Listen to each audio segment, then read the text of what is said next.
So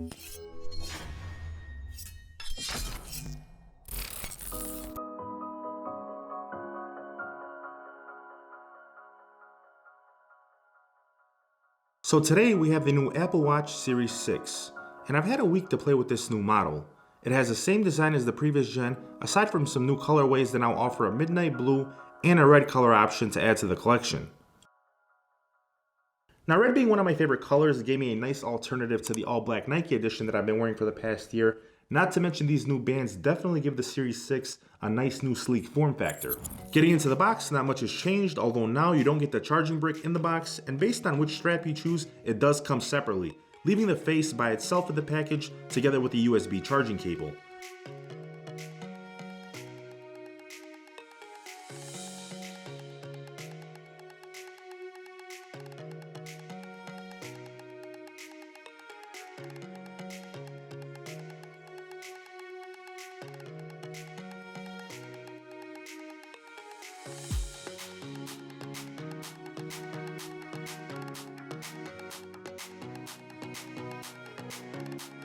I have a feeling we're going to see a lot more of that from Apple, so don't be too surprised if you guys don't get a charging brick in a lot of your upcoming Apple products, especially in your iPhone 12 that should debut here in the next couple of weeks. I do hope, however, that the new red and the midnight blue colors are a precursor to some of the colors that we will see on the iPhone 12, because I feel like that will be a nice addition to the Apple lineup in terms of new colorways. So what's new? In the Series 6, you get a new blood oxygen app that monitors oxygen level readings, which I found to be pretty accurate in my testing, above 97% for the most part. I compared it to other oxygen monitors out there and it came in with the same readings as long as you didn't move and the watch was laying flat on your wrist. You get a brighter always on display now, which when you're out in direct sunlight to me is much less noticeable than when you're indoors. You also get plenty of new watch faces in this series, however I like sticking to my usual face that has my activity, music, heart rate, and weather with the new oxygen monitor as an addition to my everyday watch face.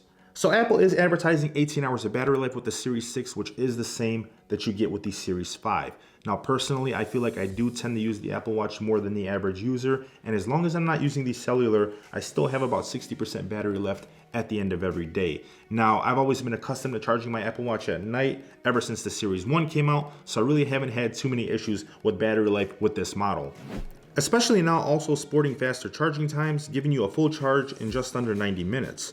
For tech, you get a new S6 chip, which is 20% faster than the previous model and is based off of Apple's A13 Bionic chip that you get in the iPhone 11. To go with these new finishes and features, you still get a starting price of $399 for the base model, all the way up into that mid-$1,000 range for the Hermé edition. You can also pick up the new SE version that starts at $279, which offers you more basic functions and is still a solid price for an iWatch. You have sleep tracking with the Series 6 as well, and it actually did a fantastic job. Using it for the past week, it definitely made me more aware of how much winding down time I should get before a good night's rest. Using the always on display didn't affect this as much as I thought it would, and even the sleep tracking app itself only shaved about 9% off the battery life throughout the night with Do Not Disturb turned on. Something that I really didn't give too much thought about before until I would wake up late the next day and annoyed that I didn't take my alarm seriously. Another plus for this version. For some people it might not warrant the upgrade, and I totally understand, I completely get it. However, for me personally, I feel like it's always nice to see Apple provide these gradual updates, especially when they're focused on health and simplicity. For most, I feel like the Apple Watch SE will do just fine, and that's actually the version I recommend you guys go ahead and pick up because it will save you guys some extra money.